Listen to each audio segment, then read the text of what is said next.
Período pós-exílio. Teoria da existência dos dinossauros. Primeiro capítulo. O pecado. Ao criar o homem, Adão, ou Adão, o primeiro homem, e sua companheira, a mulher, Eva, chamada Varoa. Gênesis 2. Versículos 23. Gênesis capítulo 2 versículos 4 e 5, ainda os versículos 18. O Criador deu uma ordem ao homem Adão. De toda a árvore do jardim poderia o homem comer livremente, mas a árvore do conhecimento do bem e do mal não poderia comer nem tocar, porque no dia que comesse certamente morreria. Gênesis 2 versículos 16 e 17. Até então havia uma harmonia entre o homem e todos os animais, silvestres ou domésticos. Quando a varoa, Eva, enganada pela serpente possuída pelo diabo, foi enganada pela mesma, comendo do fruto proibido pelo Criador, e oferecendo ao seu varão, Adão, que comeu também. Gênesis capítulo 3 versículos 1 a 7. O rei da criação, vendo a desobediência do homem, expulsou ambos do jardim. Lançou o Senhor Criador fora do caminho que dá acesso à árvore da vida, e colocou um querubim como uma espada flamejante, guardando a entrada do caminho. Gênesis 3 versículos 23 e 24. Começa o castigo pela desobediência. Em um lugar distante do Éden, longe do jardim e da árvore da vida. Uma nova terra, não agradável ao homem, onde ele e sua mulher viveriam até o fim da sua vida. Período pré-habitação. Segundo capítulo. Onde o homem habitou, no exílio. Onde Adão morava com sua mulher. Casa naquele lugar não existia. O que vamos ver agora é apenas uma teoria para explicar a existência de homens que habitavam as cavernas.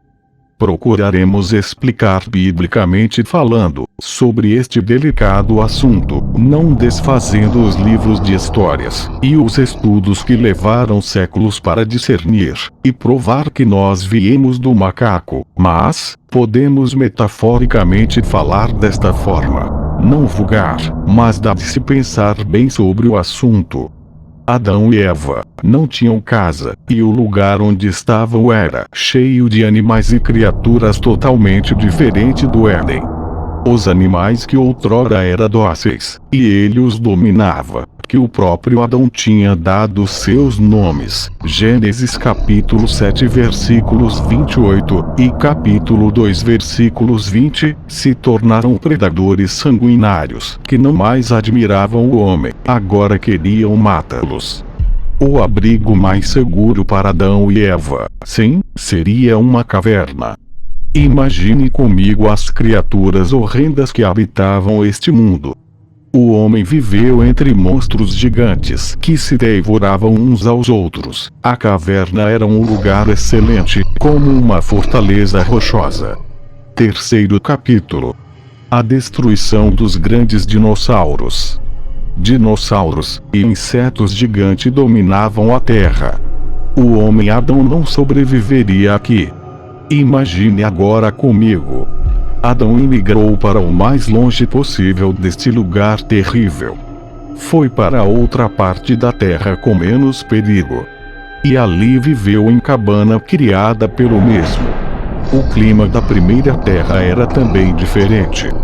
Dizem alguns teólogos estudiosos no assunto que os anjos visitavam algumas vezes esta terra. Gênesis capítulo 6 versículos 1 a 10. O homem coabitou com a mulher e geraram filhos e filhas. Multiplicaram-se. Com isso, o perigo dos predadores locais tornava-se também maior para o homem, que muitas das vezes tinham que ir para as cavernas, se esconder das feras predominantes do campo. Escondido, conversavam sobre estes animais, desenhando alguns deles nas paredes.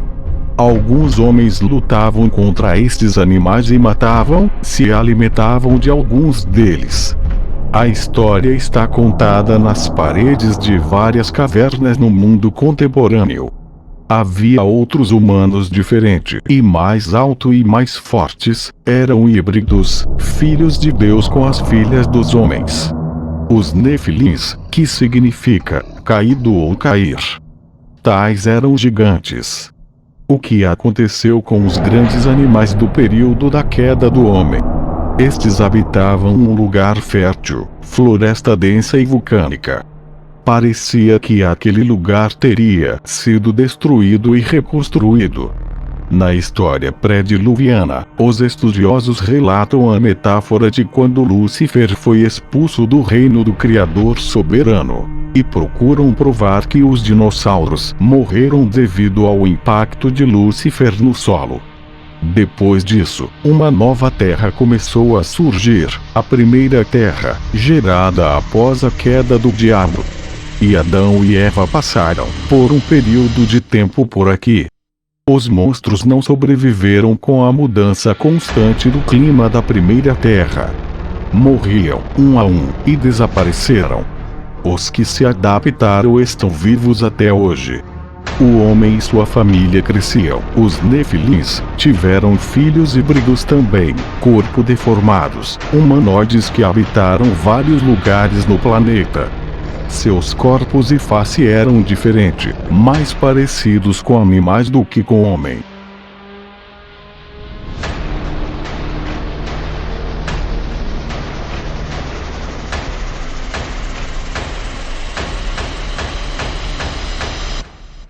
Era caçado e morto, mas o homem predominava. O planeta era uma gigantesca rocha, e as mudanças climáticas começou a dividir em pequenos continentes. Mesmo com a redução dos poderosos répteis, ainda havia outros animais predadores, que caçavam animal e homem. O homem mutante, híbrido, filho de Nefilim, era mais parecido com bicho que com homem, espécie diferente, que habita alguns lugares no planeta. O homem Adão e a mulher, mãe de todo ser humano, viveu em cavernas para sobreviver. Desenhou figuras dos animais que existiam na sua época. Lutaram com alguns deles. Lavraram a terra que escolheram para viverem. Vieram a morrer Adão e Eva, mas a raça humana continuou se desenvolvendo até hoje. Veio Emmanuel para salvar do pecado os filhos de Adão. Ele cumpriu tudo o que estava escrito sobre o mesmo, desde de Gênesis, capítulo 3, versículos 15, onde contém a primeira citação do Evangelho. Mataram o Cordeiro de Deus. A humanidade prevalece. O homem venceu os dinossauros, o dilúvio, o deserto e as pragas do Egito, e tem avançado. O que espera para essa raça suprema que domina a Terra? Até que século dominará o homem? Se este estudo te ajudou, ou deixou alguma dúvida em você, deixe nos comentários. Se criticar, cuidado com as palavras. Se quiser acrescentar algo, nos procure pelo site nildosouza955@gmail.com.